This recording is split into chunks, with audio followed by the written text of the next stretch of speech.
Hey guys, what's up? Got another commentary video. Remember to watch the video in 720p or HD for the best quality. Now this is my third and final part of my final opinion on Black Ops. This time the bad stuff. Firstly, the lag compensation in Black Ops is pretty bad. Since the engine for Black Ops is an upgraded World War engine, which itself was an upgrade from Call of Duty 4, it still has the wonky hit detection from those games.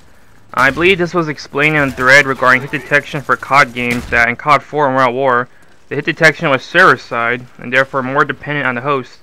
This is the reason that being host in COD 4 and World War gave you such a great advantage, because you're 1 second ahead of everyone else, and hit detection on your end takes priority. When you use anything besides a sniper rifle, you're guaranteed to hit first. When you use a sniper rifle, you don't need to lead your targets anymore because they're 1 second behind.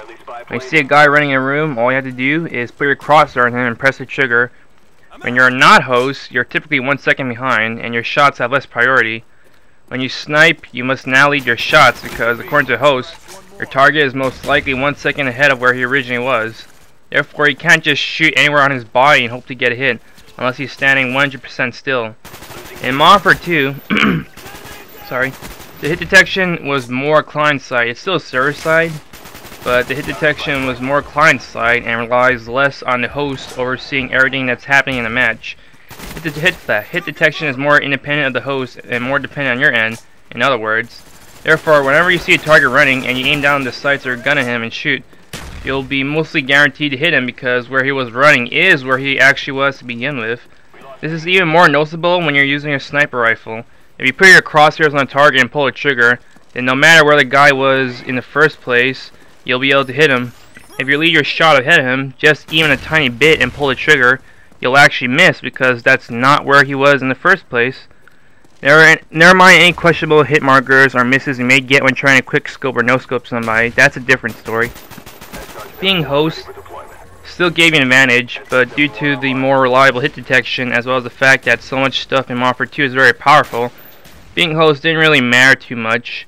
Yes, there are hit detection issues in Makarov 2, and people have posted videos of these issues, so I can't pretend that Makarov 2 is perfect in that regard, but in general, it was much more reliable, and it made guns like the FAMAS M16 and FAL very usable.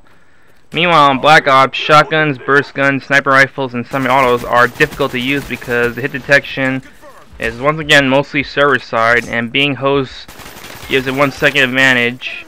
However, I did notice that as host, everything in the match seems to lag a bit more, and you might actually have trouble shooting stuff. So I don't know. Being host is actually both a blessing and a curse because you'll have a second advantage, but you also have trouble shooting stuff because everything seems much more laggy.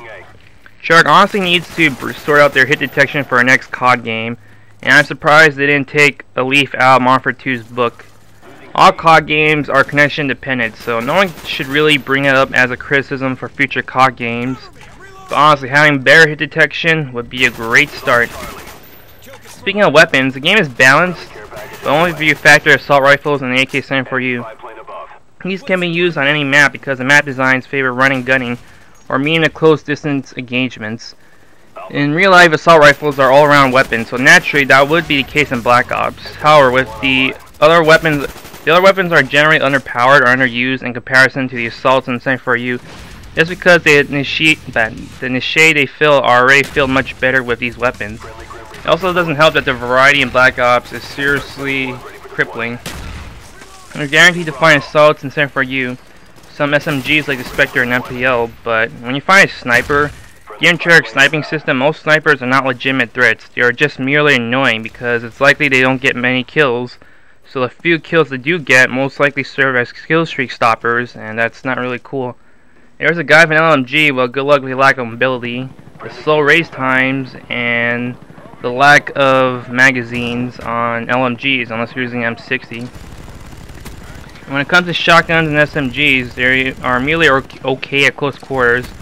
Something like the FAMAS and AUG are able to overpower these weapons, and additionally they are much more versatile since they can be used at all ranges, so it doesn't really make it any more assuring to use SMGs or shotguns when you already have a better SMG and a FAMAS or AUG. And to me though, fully automatic assaults are overpowered, and it does not matter if it's the Enfield, Galil, AK-47, or Commando. Pick one and you're good. The same for you seems overpowered, but people are complaining about a gun that does well at its own range. The only thing remarkable about the same for you is the fact that it can do well outside of its intended range as well. Previously though, before a patch nerfed it, the rapid fire grip combo with Warlord was very powerful. But they only nerfed the grip, and the same for you is still widely used. So I kind of agree with people who say that these guns, the FAMAS, AUG, and same for you, they don't need a nerf, but the other guns simply need to be buffed so that they're viable. Otherwise, in a game dominated by assaults and same for you, that will never be the case. And thirdly, the map design. As I said in one of my videos, I am indifferent towards the maps in Black Ops, which is a shame because I enjoy the maps and we're at war a lot. It's only after playing a long while that I realized the weapon balance and map design problems go hand in hand. We're at War had a fun set of maps and at least emulated Call of Duty 4 by making the maps good for any gun save for ones designed for faster paced games like Dome and Courtyard.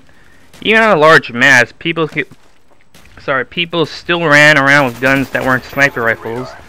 And for large maps, they didn't need to be stamped with a sniper map label to give you incentive to use a sniper rifle. If you picked a sniper rifle on a large map, you'll have a good chance of doing well, assuming your sniping skills are decent enough. SMGs are overpowered and we're at war, but that being said, all weapons stuck closely to their designs, except for shotguns. When you use a rifle, machine gun, or sniper rifle at medium to long range, some of an SMG is unlikely to beat you. At close range, SMGs dominate. Essentially, what I'm saying is that we're at war. As long as you were within your ideal distance with whatever weapon you're using, any engagement should go into your favor. Even the MP40 Juggernaut combo wasn't unstoppable at long range, where a rifle, machine gun, or sniper rifle will beat them while they'll have trouble engaging you at that kind of distance. In Black Ops, assaults and the same for you do it all, and they do well on every map no matter how big it is. Shotguns are a bit more usable than in World War, but they're still kind of gimped, and none of the maps are sniper friendly.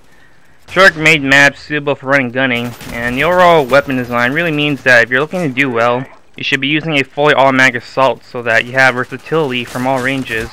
That's one reason why I dislike the maps in Black Ops, and why World War's maps are superior. Sorry. It would seem that I don't have many complaints about Black Ops, but all of them mostly have to do with the gameplay. Treyarch had dedicated their entire studio to Black Ops, with separate teams for campaign, online, and zombies. And in spite of all that, Black Ops isn't as good as I hoped it would be. In short, I would like to conclude that World War is still my favorite Call of Duty game. And if I had to rank the Call of Duty games I played, it would be in this order: World War, Call of Duty 4, Black Ops, and Modern Warfare 2. I'm no Call of Duty 4 fanboy, but I think it's better than Black Ops simply because its overall balance and weapon and map design is still mostly unmatched. I like World War better than Call of Duty 4 mostly because the map design is better. And even with the SMGs being overpowered, the rest of the weapon classes weren't too easy to use, but they still had their place in the game. And at least in regards to the clone weapons, I can think of a few differences that make them worth using. Only the bolt action sniper rifles are clones through and through. Black Ops only guides Perk system right, but in terms of diversity and variety of weapons and maps, it doesn't really have much to offer, sadly. That being said, this is the end of this commentary. Hope you enjoyed the gameplay, and cheese out!